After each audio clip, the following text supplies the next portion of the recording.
In my first attempt in NEET I scored around 30 in physics, जो कि ठीक भी है क्योंकि मैंने प्रिपेयर भी नहीं की थी मेरी फर्स्ट अटेम्प्ट में। But in my second attempt अच्छे से प्रिपेयर करने के बाद भी आई scored around 90 in physics. But in my last attempt, though my score dropped in other two attempts, but my percentile was actually better because the paper was much harder. You know about me 2025. And honestly, the biggest thing I learned from all this attempt was this: physics does not improve without question practice. I thought watching lectures meant studying. I used to spend hours understanding concepts, but when I saw question in mock test, my brain was just fresh.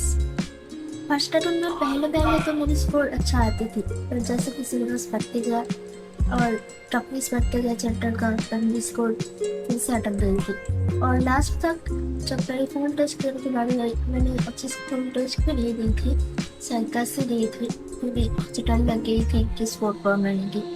और इसकी वजह से NEET पे मेरी physics का time भी हमें का पता गया, और इसकी वजह से मैं पेपर में कंप्लीट नहीं कर पाई। इसी क्वेश्चन आने के बाद फिर मेरी पहली कटा आ गई थी और मैं पेपर कंप्लीट नहीं कर पाई। इसमें मेरी स्कोर 90 तक ही ड्रॉप कर गई थी, मतलब मेरी स्कोर 90 तक ही अटक गई थी, इससे ज़्यादा नहीं हुआ। Making notes felt productive, watching one shots felt productive, but physics scores only change when you struggle with question yourself. So, what actually improved my marks?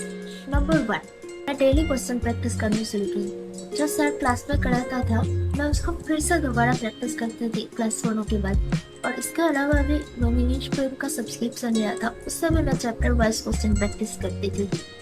और मैं एमआर सर से पढ़ती थी और वो क्लास में बहुत क्वेश्चन पढ़ाती थी, तो वो क्वेश्चन सॉल्व करने के बाद मैं कोशिश करती थी कि मैं एटलीस्ट और क्वेश्चन करूँ यूट्यूब से। और डेली मैं 45 से 50 क्वेश्चन करने की कोशिश रखती थी। देखो, वो क्लास में जो क्वेश्चन पढ़ाते हैं वो इनफ होते हैं अच्छे स्कूल के लिए, पर उस क्वेश्चन को खुद से सॉल्व करना वो एक अलग बात होती है। तो इसलिए मैं यूट्यूब का भी क्वेश्चन सॉल्व करती थी और उसका जो नोट्स है वो अच्छे से प्रिपेयर करी थी मैंने। नंबर 2, एनालिसिस करना स्टार्ट किया मैंने। Instead of feeling bad after mock test, I started analyzing what I did wrong in the physics mock test. क्या गलती मैंने किया और क्यों किया, ये ढूंढना बहुत बहुत इम्पोर्टेंट होता है। नंबर 3, डरना बंद किया। मैं फिजिक्स से बहुत डरती थी। मैं पहले ही सोच लेती थी कि मेरे से तो ये नहीं होगा, पर जब मैं उससे प्रैक्टिस करना शुरू किया, धीरे धीरे मेरी डर कम होती गई। और ये डर कम करना बहुत इम्पोर्टेंट होता है कॉन्फिडेंस के लिए, और कॉन्फिडेंस मार्क्स दिलाता है। NEET 2025 physics paper was the hardest among all NEET papers. So even though my marks dropped, but my percentile is actually more better. Yes, even my physics percentile is better than bio. क्योंकि मैंने bio में बहुत गंदा mistake कर दी थी, तो मैं bio में 6 से मिस्टेक कर दी थी, इसलिए मेरी स्कोर बहुत कम हो गई थी, इसलिए मेरी परसेंटाइल भी गिर गई।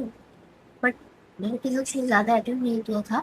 जो मैं अटेम्प्ट की थी उसमें सिर्फ मेरे शायद एक ही गलत हुई होगी जो मैं अटेम्प्ट कर सकती, और ज़्यादा तो मैं नहीं कर पाई थी।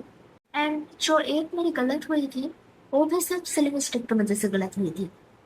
If you are weak in physics right now, अगर तुम भी मेरे जैसे फिजिक्स में डरते हो, तो फिर लिसन टू दिस। देखो यार, फिजिक्स को इग्नोर मत करो, और वो जो टफ है तुम नहीं कर सकते ये चीज़ तुम दिमाग से निकाल दो।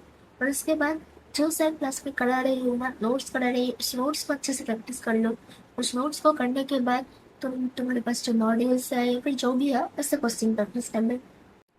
और मोस्ट इम्पोर्टेंट, मॉक टेस्ट को प्लीज इग्नोर मत करो। मॉक टेस्ट तो तुम्हारे स्कोर अगर कल भी आ रहे हैं फिर भी दो, धीरे धीरे स्कोर इम्प्रूव हो जाएगी। मेरे भी मॉक टेस्ट में पहले बहुत कम मार्क्स आ रहे थे, पर इसके बाद धीरे धीरे मेरी स्कोर भी इम्प्रूव हुआ। लास्ट तक मेरी स्कोर नीट जैसे उठने पड़ने मेरी स्कोर 140 तक भी गई थी। Yes, I score around 140 in last का कुछ नीट पेपर्स।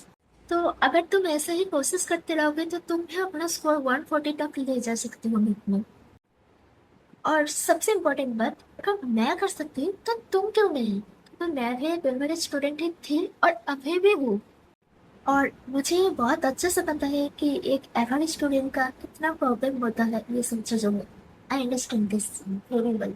बट मैंने भी लास्ट तक इम्प्रूवमेंट देखा था और तुम भी देख लोगे। मैंने भी स्कोर इम्प्रूव किया था फिजिक्स में और तुम भी कर लोगे। तो हार मत मानना और ऐसे ही चलते रहो। और अगर तुम्हें और भी कोई डाउट है नीट के रिलेटेड तो तुम मुझे कमेंट में पूछ सकते हो, मैं तुम्हें गाइड करने की जरूर कोशिश करूंगी।